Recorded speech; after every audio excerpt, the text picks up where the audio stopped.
3, 2, 1. Ya, rekan-rekan sekalian, mungkin di antara teman-teman ada yang ingin memahami bagaimana sih memulai suatu usaha. Kesulitan-kesulitan awal, terutama dari from the scratch, dari awal memasarkannya, memproduksinya dan sebagainya. Ini kebetulan kita bersama Mas Adi Reza, yang beliau adalah founder dari Mikotek ya, founder dari Mikotek, diundang ke sini sebagai salah satu nomini finalis lah atau nomini ya, finalis mengenai produk-produk yang ramah lingkungan ya, itu dari Earthshot. Untuk ajang ini sendiri melibatkan atau diinisiasi oleh Pangeran William dari Inggris, yang juga acaranya nanti dihadiri oleh Secretary of State dari Inggris. Penting untuk diketahui bagaimana langkah-langkah awal membesarkan suatu perusahaan. Mungkin Mas Adi bisa menceritakan awalnya itu bagaimana lahirnya dan membesarkannya.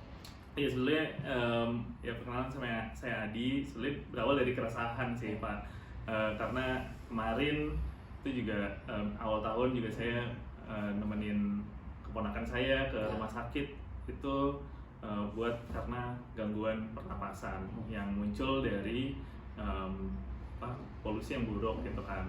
Nah ternyata nggak sendiri, ada jutaan penduduk Indonesia yang terkena gangguan pernapasan ini.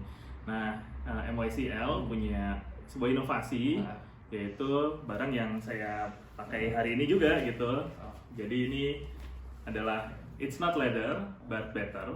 Jadi kita menggunakan teknologi jamur untuk mengkonversi limbah pertanian menjadi sebuah material yang ramah lingkungan dan berkelanjutan, dan bisa dipakai untuk produk-produk fashion, bahkan juga produk otomotif juga gitu ke depannya.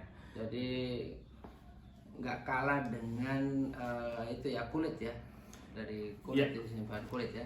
Jadi kalau kita tes dari segi performance-nya dia mirip dengan kulit, dia dari flexibility itu bisa tahan 100.000 kali, dari gesekan, terus juga dari UV dan lain sebagainya. Jadi cukup potensial, dan yang tentunya juga bisa lebih mudah juga diproduksinya, tidak menggunakan sapi, tidak menggunakan plastik, proses penyamakannya tidak menggunakan limbah atau kimia yang sangat berbahaya gitu ya. Jadi kita bisa meminimalisir dampak lingkungannya.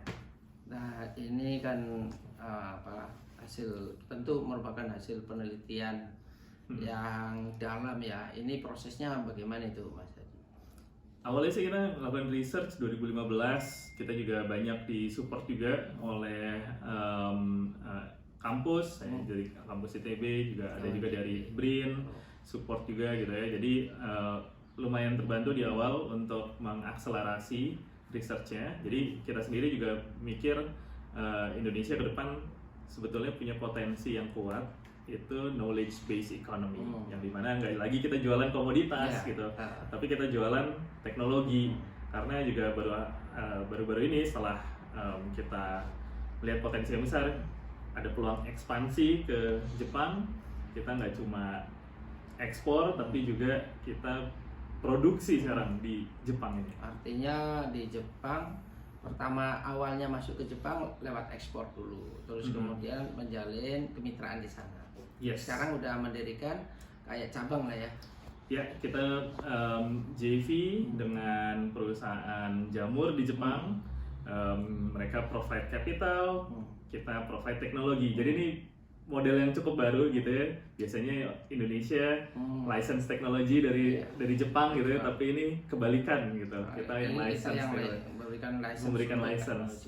Teknologi tadi hasil pengembangan dari perusahaan sama kerja sama BRIN. Betul, kita riset awal bareng dengan beberapa kampus dan BRIN juga. Untuk awalnya sampai setahap ini pasti tidak mudah untuk perusahaan yang dari awal, tadi kan dikatakan dari awal dari perusahaan dari ibu yang sangat sederhana, kemudian membesarkannya itu caranya itu ada berapa tenaga kerja waktu itu? Ya jadi awalnya sih sebetulnya kita juga nggak punya lab yang cukup canggih gitu ya. Sebelum kita kerjasama dengan kampus atau BRIN juga kita nggak punya lab. Kita awalnya mulai dari dapur punya ibu kita gitu kan. Kita minjem panci Presto untuk bisa jadi bikin sangat budidaya. kecil ya berarti memang ya Itu, dari awal ya? Iya, kecil banget gitu ya. 1 tahun dijalanin, alhamdulillah gagal. Tapi ternyata dari kegagalan itu ternyata bisa kita nyebutnya collective failure. Jadi kita malah dari belajar banyak dari kegagalan. Dan ternyata itu ngebuka kita bisa kolaborasi dengan lembaga-lembaga riset yang lain yang ingin tertarik untuk membantu kita untuk bisa mempercepat inovasi ini. Ya, jadi setelah kegagalan itu Mas Adi mencoba menghubungi beberapa lembaga riset ya. Ya, betul. Bukan hanya satu, ITB, tapi BRIN dan macam-macam. Betul. Oh, gitu. Jadi itu kolaboratif dari beberapa lembaga-lembaga riset yang menjadi salah satu kunci kalau mau memajukan suatu perusahaan. Ya, jadi dari awal pengetahuan bagaimana cara bekerja sama, bagaimana cara membangun kolaborasi ini sangat penting di sini. Sementara itu bagaimana dengan modal pembiayaan? Ini juga lumayan challenging untuk cari pemodalan, tapi karena kita awalnya juga dari usaha jamur gitu ya, jadi yaudah kita jualan jamur buat makanan dulu, terus ada sebagian profit kita sisihkan, jadi tahan-tahan gak dipakai dulu, tapi kita pakai buat research untuk ngembangin lagi. Nah dari situ kita dapat kesempatan untuk mendapatkan pendanaan hibah riset gitu ya. Sampai hibah riset macam-macam dari BRIN atau dari Kemenristek juga pernah, terus juga dari institusi finansial kayak Mandiri itu juga pernah juga, terus sampai akhirnya kita bisa mendapatkan investasi juga dari investor. Dari nasional atau luar negeri? Ada dari nasional, individu gitu ya, dan juga ada venture capital dari luar negeri. Oh, yang langsung besar ini. Basisnya di Singapura dan di US. Dari US.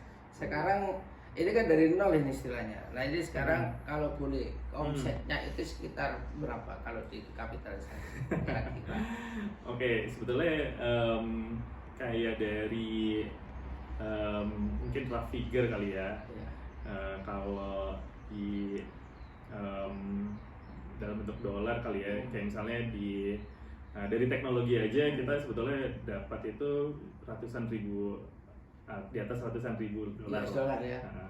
Itu dari teknologi aja ya. Dari teknologi aja ya. Bukan dari belum dari jualan dari produk-produknya dan sebagainya. Ini ternyata rekan-rekan, jadi ngawali sesuatu usaha seringkali bagi banyak orang itu sangat berat, terutama bagaimana sih membuka suatu jalan usaha dan sebagainya. Ini yang disampaikan oleh Mas Adi Resa menunjukkan bahwa bahkan dari titik nol itu pun bisa tumbuh asal cara bekerjanya mau tahu, cara mengembangkan, cara mengatasi kesulitan, cara mencari kalau misalnya di bidang keuangan dan sebagainya, ternyata setelah dikembangkan kolaborasi dengan berbagai pihak memperoleh teknologi yang bagus, banyak investor yang masuk gitu ya. Ya, mungkin prinsipnya ya itu sih knowledge based economy ya. Kita nilainya sangat mahal ini. Kalau kan sekarang lagi tren istilah hilirisasi. Nah, hilirisasi kalau kita punya teknologinya sendiri itu lebih baik sih gitu. Banyak yang mendapatkan manfaat di supply chain kita sendiri. Jadi kita patut bangga bahwa Mas Adi Resa ini sudah salah satu pionir dalam knowledge based economy. Perlu diketahui bahwa ini sejalan dengan ekonomi kita. Ekonomi kita tadinya bertumbuh pada agrikultur, kemudian beberapa tahun yang lalu itu bertumbuh kepada manufaktur, dan pada tahun 2023 kita 50% lebih pertumbuhan ekonomi kita sudah didukung oleh sektor jasa. Ya, sektor jasa, baik itu dari IT ya, teknologi IT dan keuangan dan sebagainya. Nah ini knowledge based economy ini sesuatu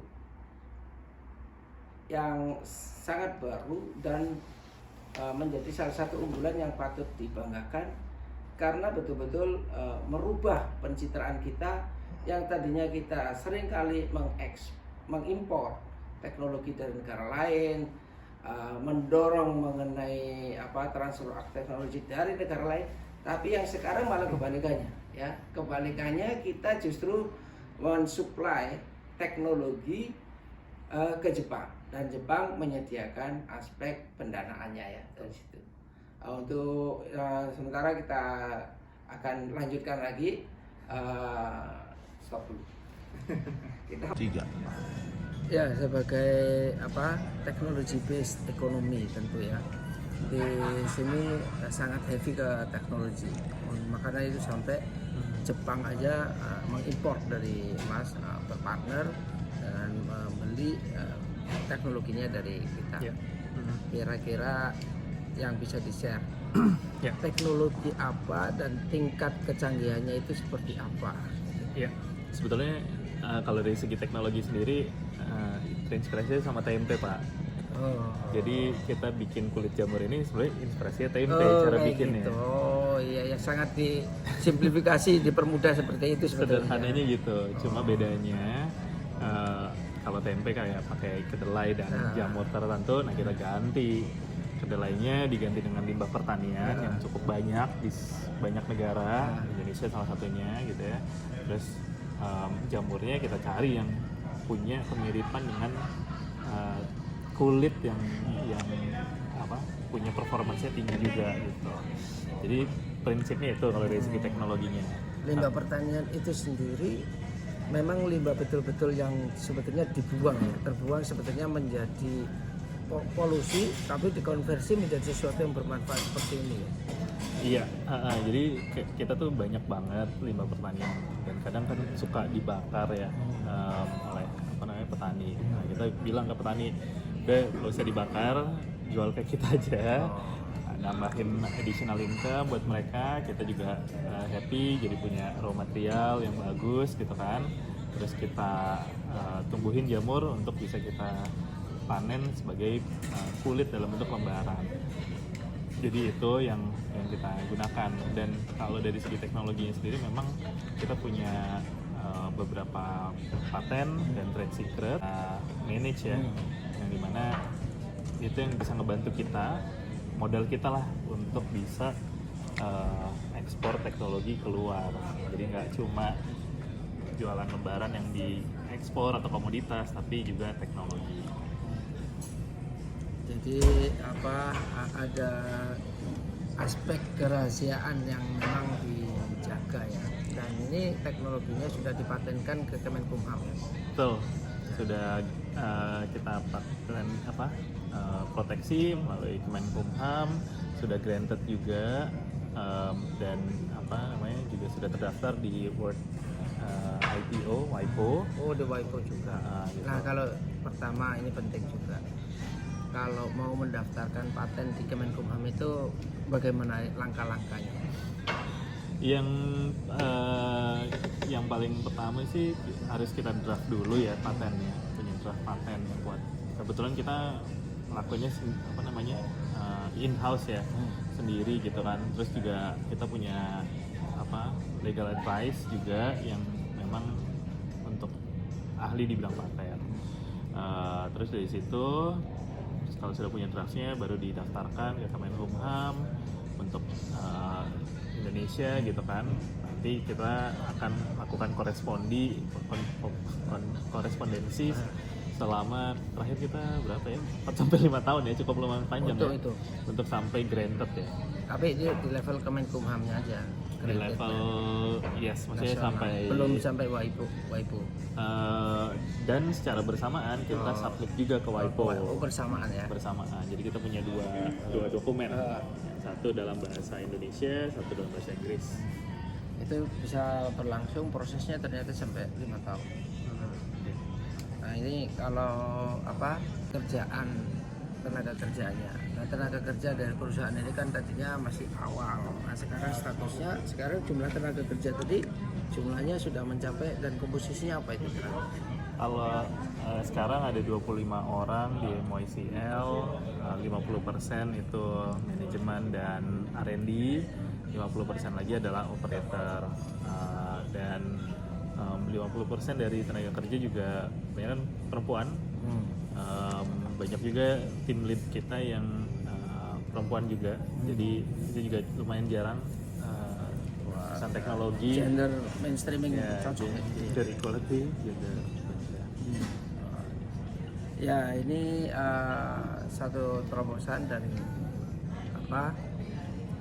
untuk diplomasi di bidang lingkungan akan sangat bagus, mengingat bahwa tren ya diplomasi lingkungan sudah berjalan lama, dan nanti semakin ke depan makin banyak, makin kuat suara-suara mengenai pro lingkungan dan juga mengenai hak-hak perhewanan dan sebagainya.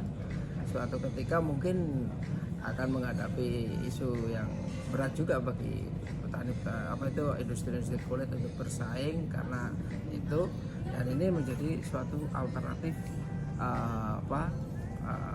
bahan alternatif untuk leather ya. Jadi itu leather dan ramah lingkungan, sustainable, sangat mudah, dan bisa masif tenaga kerja, terutama mempekerjakan dari petani-petani itu ya. Nah, ini yang jelas karena ini bahannya leather, kemungkinan besar prospeknya adalah akan banyak sekali industri fashion, industri tekstil di internasional yang akan, apakah itu sudah mulai ada tanda-tanda itu? Nah, kita ngelihat ya, industri tekstil, garment manufacturer ini rontok semua Pak. Dengar berita-berita akhir ini gitu kan. Banyaklah salah satu konsepnya adalah penerapan teknologi inovasi gitu. Minim banget di Indonesia ini. Jadi kalau misalnya kita punya gitu ya teknologi yang bisa diadopsi gitu ya untuk meningkatkan effort sustainability dari perusahaan-perusahaan ini bisa jadi nilai tambah sebetulnya buat industri di Indonesia. Kita bisa meng-invite lagi perusahaan-perusahaan luar yang tadinya sudah bikin produksi di Indonesia balik lagi ke sini mengadopsi teknologi ramah lingkungan, sehingga kita bisa lagi bawa lapangan pekerjaan ke Indonesia gitu. Jadi saat ini sih kita sendiri juga sudah berkolaborasi dengan kurang lebih ratusan perusahaan di luar, di Eropa, di Asia, juga di Amerika gitu kan. Dan mereka juga memilih kerjasama dengan kita karena goalnya mereka adalah garment manufacturer kebanyakan berasal di Asia. Customer mereka juga yang growing di Asia. Jadi sebetulnya ini peluang kita buat ngambil ningkatin kapasitas industri kita buat naik kelas, dan kita bisa serve lagi ke market global. Jadi ratusan mulai dari luar negeri sana? Ada ratusan, mungkin total 44 negara ya. Dari 44 negara. Nah, jadi, ini kan dalam waktu yang ini sangat tidak mudah. Tapi kan kita kalau hanya tahu sudah banyak dilirik, nah itu yang sangat diperlukan itu bagaimana strateginya waktu awalnya sehingga produknya dari Mas Adi Reza ini dikenal. Jadi awalnya bagaimana ini mempromosikannya sampai dikenal orang itu. Tadinya ke ITPC itu ya. Iya. Jadi awalnya juga banyak support juga ya dari Kemendak. Kita sekarang bisa ekspor, bukan cuma ekspor tapi produksi di Jepang awalnya dari support juga dari Kemendak. Waktu itu melalui ITPC di Osaka kita ikutan pameran, kita dapat exposure, terus habis itu dapat liputan dari media di Jepang. Nah, itu membuat awareness sebetulnya ke masyarakat di Jepang. Dari situlah kita dapat inquiry banyak masuk gitu ya. Bahkan kita kerjasama dengan desainer di Jepang untuk bawa material ini di showcase di Paris Fashion Week Pak. Selama 3 tahun Sudah ke belakang. Jadi sudah ada di Paris Fashion Week dengan itu tadi pengenalan produk ini melalui pameran-pameran gitu. Jadi sebetulnya itu sangat ngebantu. Memang di awal melihatnya ya, bukan fokusnya transaksi tapi bangun awareness. itu berarti udah langkah-langkahnya sudah, lompatannya sudah sangat tinggi ya sampai ke Paris Fashion Week, dan juga sudah bukan hanya dilirik tapi sudah menjalin kolaborasi dengan ratusan pihak dari 44 negara ya. Saya pikir ini suatu sukses yang patut ditiru, dan ini berawal dari nol juga, dari awal. Jadi bisa kita pelajari bagaimana cara kita mengembangkan entrepreneurship ya, kewirausahaan dengan modal yang pas-pasan tapi punya knowledge sehingga berhasil sampai ke tahapan yang seperti ini dari Mas Reza. Ya, terima kasih Mas Reza. Sukses. Pak.